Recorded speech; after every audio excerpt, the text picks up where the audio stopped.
مٹی سے پیدا کیا، پھر مرنے کا ایک وقت مقرر کر دیا اور ایک مدت اس کے ہاں اور مقرر ہے، پھر بھی تمہیں کافرو اس بارے میں شک کرتے ہو؟ اور آسمان اور زمین میں وہی اللہ تو ہے، وہ تمہاری پوشیدہ اور ظاہر سب باتیں جانتا ہے، اور تم جو کام کرتے ہو وہ سب سے واقف ہے۔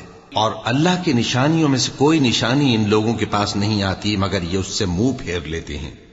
جب ان کے پاس حق آیا تو اس کو بھی انہوں نے جھٹلا دیا، سو ان کو ان چیزوں کا جن سے یہ ہنسی کرتے ہیں ان قریب انجام معلوم ہو جائے گا۔ کیا انہوں نے نہیں دیکھا کہ ہم نے ان سے پہلے کتنی امتوں کو ہلاک کر دیا جن کے پاؤں ملک میں ایسے جما دیے تھے کہ تمہارے پاؤں بھی ایسے نہیں جمائے، اور ان پر آسمان سے لگاتار مے برسایا اور نہریں بنا دیں جو ان کے مکانوں کے نیچے بہ رہی تھیں، پھر ان کو ان کے گناہوں کے سبب ہلاک کر دیا، اور ان کے بعد اور امتیں پیدا کر دیں۔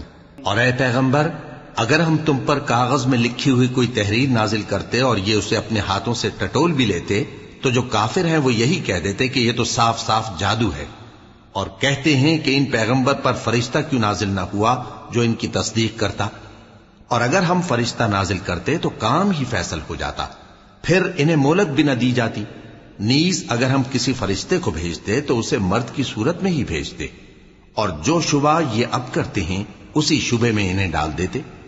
اور تم سے پہلے بھی پیغمبروں کے ساتھ ہنسی ہوتی رہی ہے، پھر جو لوگ ان سے ہنسی کیا کرتے تھے ان کو ہنسی کرنے کی سزا نے آ گھیرا۔ کہو کہ ملک میں چلو پھرو، پھر دیکھو کہ جھٹلانے والوں کا کیا انجام ہوا۔ کہو کہ آسمان اور زمین میں جو کچھ ہے کس کا ہے؟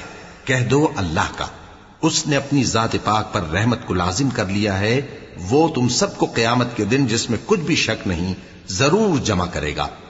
جن لوگوں نے اپنے آپ کو نقصان میں ڈال رکھا ہے وہ ایمان نہیں لاتے، اور جو مخلوق رات اور دن میں بستی ہے سب اسی کی ہے، اور وہ سنتا ہے جانتا ہے۔ کہو کیا میں اللہ کو چھوڑ کر کسی اور کو مددگار بناؤں؟ کہ وہی تو آسمانوں اور زمین کا پیدا کرنے والا ہے، اور وہی سب کو کھانا دیتا ہے اور خود کسی سے کھانا نہیں لیتا۔ یہ بھی کہہ دو کہ مجھے یہ حکم ہوا ہے کہ میں سب سے پہلا فرما بردار بنوں، اور یہ کہ اے پیغمبر تم مشرکوں میں نہ ہونا۔ یہ بھی کہہ دو کہ اگر میں اپنے پروردگار کی نافرمانی کروں تو مجھے بڑے دن کے عذاب کا خوف ہے۔ جس شخص سے اس روز عذاب ٹال دیا گیا اس پر اللہ نے بڑی مہربانی فرمائی، اور یہی کھلی کامیابی ہے۔ اور اگر اللہ تم کو کوئی سختی پہنچائے تو اس کے سوا اس کو کوئی دور کرنے والا نہیں، اور اگر نعمت و راحت عطا کرے تو کوئی اس کو روکنے والا نہیں۔ وہ ہر چیز پر قادر ہے، اور وہ اپنے بندوں پر غالب ہے، اور وہ دانا ہے، خبردار ہے۔ ان سے پوچھو کہ سب سے بڑھ کر قرین انصاف کس کی شہادت ہے؟ کہہ دو کہ اللہ ہی مجھ میں اور تم میں گواہ ہے، اور یہ قرآن مجھ پر اس لیے اتارا گیا ہے کہ اس کے ذریعے سے تم کو اور جس شخص تک وہ پہنچ سکے آگاہ کر دوں۔ کیا تم لوگ اس بات کی شہادت دیتے ہو کہ اللہ کے ساتھ اور بھی معبود ہیں؟ اے پیغمبر کہہ دو کہ میں تو ایسی شہادت نہیں دیتا۔ کہہ دو کہ صرف وہی ایک معبود ہے، اور جن کو تم لوگ شریک بناتے ہو میں ان سے بیزار ہوں۔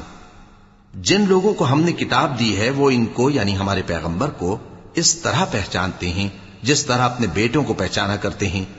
جنہوں نے اپنے آپ کو نقصان میں ڈال رکھا ہے وہ ایمان نہیں لاتے۔ اور اس شخص سے زیادہ کون ظالم ہے جس نے اللہ پر جھوٹ باندھا یا اس کی آیتوں کو جھٹلایا؟ کچھ شک نہیں کہ ظالم لوگ کامیاب نہیں ہوں گے۔ اور جس دن ہم سب لوگوں کو جمع کریں گے پھر مشرکوں سے پوچھیں گے کہ آج وہ تمہارے شریک کہاں ہیں جن کا تمہیں دعویٰ تھا، تو ان سے کچھ عذر نہ بن پڑے گا، اور بجز اس کے کچھ چارہ نہ ہوگا کہ کہیں اللہ کی قسم جو ہمارا پروردگار ہے ہم شریک نہیں بناتے تھے۔ دیکھو انہوں نے اپنے اوپر کیسا جھوٹ بولا، اور جو کچھ یہ افترا کیا کرتے تھے سب ان سے جاتا رہا۔ اور ان میں بعض ایسے ہیں کہ تمہاری باتوں کی طرف کان دھرتے ہیں، اور ہم نے ان کے دلوں پر تو پردے ڈال دیے ہیں کہ ان کو سمجھ نہ سکیں، اور کانوں میں بوجھ ڈال دیا ہے کہ سن نہ سکیں، اور اگر یہ تمام نشانیاں بھی دیکھ لیں تب بھی ان پر ایمان نہ لائیں، یہاں تک کہ جب تمہارے پاس تم سے بحث کرنے کو آتے ہیں